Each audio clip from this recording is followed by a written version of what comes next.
Dear student, अस्सलाम वालेकुम वरहमतुल्लाहि वबरकातुहू। हमने हमारे इससे पहले वाले सेशन में हमारा 11वां, 12वां और 13वां क्वेश्चन देखा था। इंशाल्लाह आज हम हमारा सेक्शन डी में ही 14वें क्वेश्चन की बात करेंगे। हमारा 14वां क्वेश्चन है तालीम अने विकास वच्चेनो तफावत आपो। ये हमारा 5वां चैप्टर है और 5वें चैप्टर में आज हम तालीम अने विकास वच्चेनो तफावत ये जवाब देख लेंगे।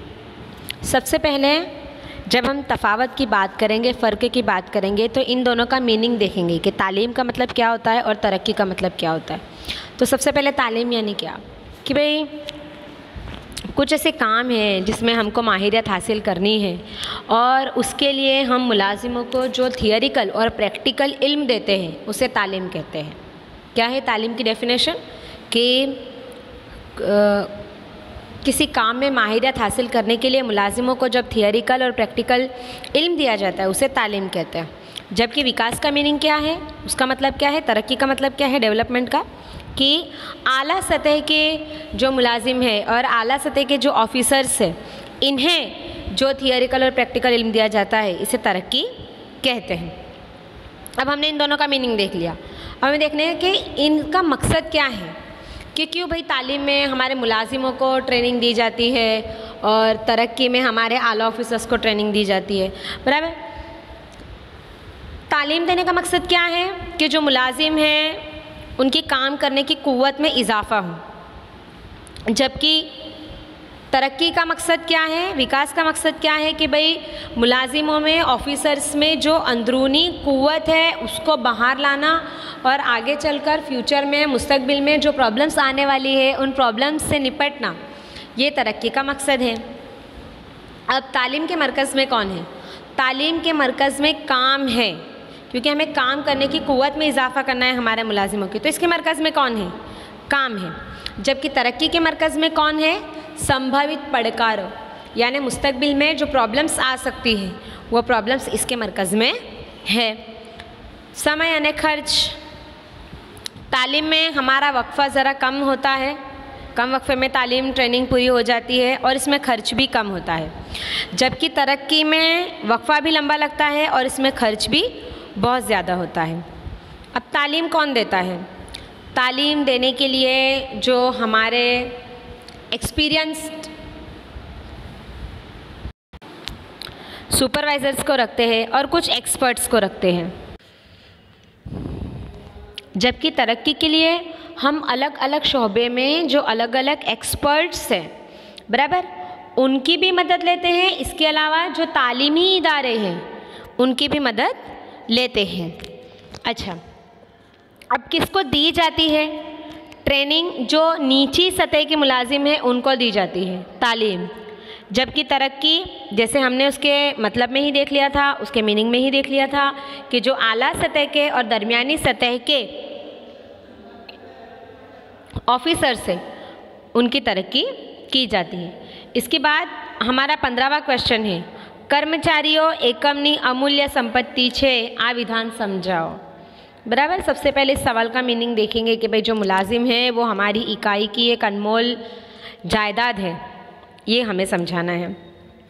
आपको याद होगा पहले चैप्टर में जब कुंतज़, ओडोनल, फ्रेडरिक टेलर, दूसरे चैप्टर में हेनरी फेयोल वगैरह की जब हमने बात की थी, तो पहले और दूसरे चैप्टर में भी कहीं ना कहीं पे ये अंदेशा हमको प्रोफेसर उर्विक की तारीफ़ से आ गया था कि हमारे मैनेजमेंट में, हमारी मुलाजिमत में हमारे मुलाजिमों की क्या अहमियत है।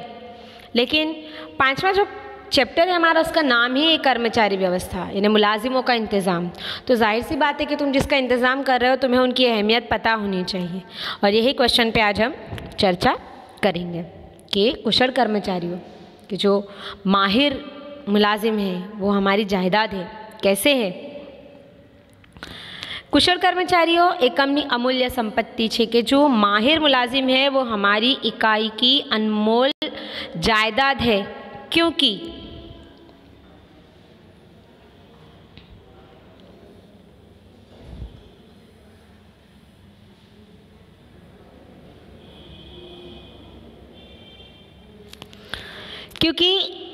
जब तक हमारी कारोबारी इकाई में अच्छा काम करने वाले मुलाजिम ना हो, तब तक उसमें जो भी मिलकतें हैं वो कैसी होगी, यूज़ किए बिना ऐसे ही पड़ी रहेगी, बराबर।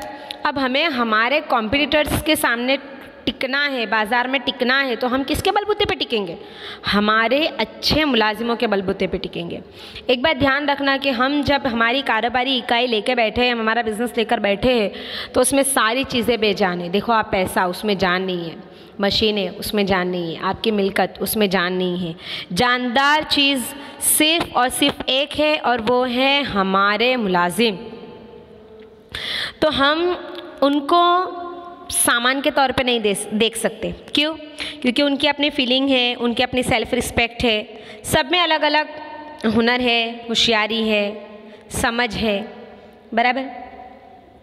और हमें हमारे मुलाजिमों पर बोझ डालने से पहले ये बात भी बहुत अच्छे से समझ लेनी है कि हमारी कारोबारी इकाई का जो मुस्तकबिल है वो किस पर टिका हुआ है? हमारे मुलाजिमों पर टिका हुआ है। हम अच्छे मशीन्स लाकर सिर्फ हमारी पैदावार में इजाफा कर सकते हैं, लेकिन हम अच्छे मुलाजिमों को रखकर अच्छे नताइज हासिल कर सकते हैं। इसीलिए एक एक्सपर्ट ने बहुत प्यारी बात कही है कि तुम्हारे मुलाजिमों का ध्यान रखो, बाकी की सारी बातों का ध्यान तुम्हारे मुलाजिम रख लेंगे, है ना। इसके बाद हमारा 16वां क्वेश्चन हम देखेंगे। तालीम खर्चाળ છે, परंतु તેની गैरहाजिरी વધુ खर्चाળ છે। આ विधान समझाओ। सेक्शन डी में ये आईएमपी क्वेश्चन है। मुझे ऐसा लगता है कि ये क्वेश्चन इस साल आना चाहिए बोर्ड में। हम देख लेते हैं इसका जवाब। कारोबारी इकाई में मुलाजिमों को तालीम देने के लिए अलग एक डिपार्टमेंट बनाना पड़ता है, अलग विभाग की तश्कील करनी पड़ती है, और वो ट्रेनिंग देने के लिए, वो तालीम देने के लिए हमको तालीमी ऑफिसर को भी रखना पड़ता है। अच्छा, अब तालीम देने के लिए हमको मशीन्स और सामान ये सब भी खरीदना पड़ेगा। फिर हम जब हमारे कामदारों को तालीम दे रहे हैं, उस दरमियान हमें उनको पगार या स्टाइपेंड भी देना पड़ेगा। और कच्चे माल के दौरान हो सकता है कि और ट्रेनिंग के दरमियान हो सकता है कि हमारे कच्चे माल का बिगाड़ भी हो।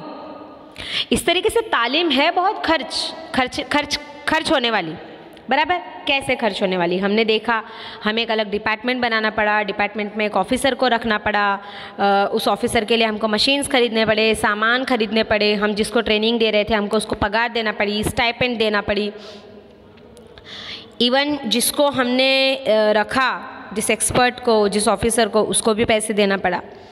तो कहीं ना कहीं पे तालीम में बहुत खर्च हो गया, हमें ऐसा लगता है। लेकिन एक्सपर्ट कहते हैं कि हमें तालीम में जो खर्च होता है उसको खर्च गिनना ही नहीं है, हमें उसको हमारा मूली रोकाण, इन्वेस्टमेंट, सरमायाकारी गिनना है कि वो हमारी इन्वेस्टमेंट है। और ध्यान रखना कि इन्वेस्टमेंट कुछ वक्त के बाद, ज़्यादा वक्त के बाद हमें फ़ायदा पहुंचाता है, लेकिन पहुंचाता ही है। अब इसको हम इन्वेस्टमेंट क्यों गिन रहे हैं? क्योंकि तालीम देने से हमारी पैदावार में और काम करने की कुव्वत में इजाफा होगा, बराबर। खतरात कम हो गए, कच्चे माल का बिगाड़ कम होगा, हमारी मशीन ज़्यादा जल्दी ख़राब नहीं होगी क्योंकि हम उसकी केयर कर पाएंगे, हम सीख चुके हैं उस चीज़ को। कामदार ज़्यादा थकेगा नहीं क्योंकि उसको पता है कि उसको स्मार्ट वर्क करना है और स्मार्ट वर्क कैसे करना है। उसे काम करने में दिलचस्पी बढ़ेगी, उसका प्रमोशन जल्दी होगा, उसकी बदली जल्दी होगी। मज़दूरों की जो फेर बदली है, जो हम मज़दूरों को बार बार अदल बदल करते रहते हैं, उसमें कमी आएगी। इसके लिए तालीम को एक्सपर्ट्स ने खर्च नहीं कहा, बल्कि एक तरह का इन्वेस्टमेंट कहा। तो आज हमने हमारे सेक्शन डी के 14, 15 और 16वां क्वेश्चन देखा। इंशाल्लाह हम हमारे आने वाले सेशन में 17वें क्वेश्चन से हमारा सेक्शन डी कंटिन्यू करेंगे। तो आप लोग ये वीडियो मुकम्मल देखिए। जब वीडियो लेकर बैठो तो जो मैंने आपको नोट में जवाबात लिखाए हैं उन जवाबात से टैली करो कि आपको नोट में ज़्यादा समझ पड़ रही है या मेरे समझाने से ज़्यादा समझ पड़ रही है। जिस तरीके से आपको समझ पड़ रही है उस तरीके को फिर आगे कंटिन्यू रखो, लेकिन पढ़ाई बिल्कुल मत छोड़ो, क्योंकि आप लोगों की एग्ज़ाम थोड़ी डिले हुई है, कैंसिल नहीं हुई है। इस बात को ध्यान में रख कर चलो।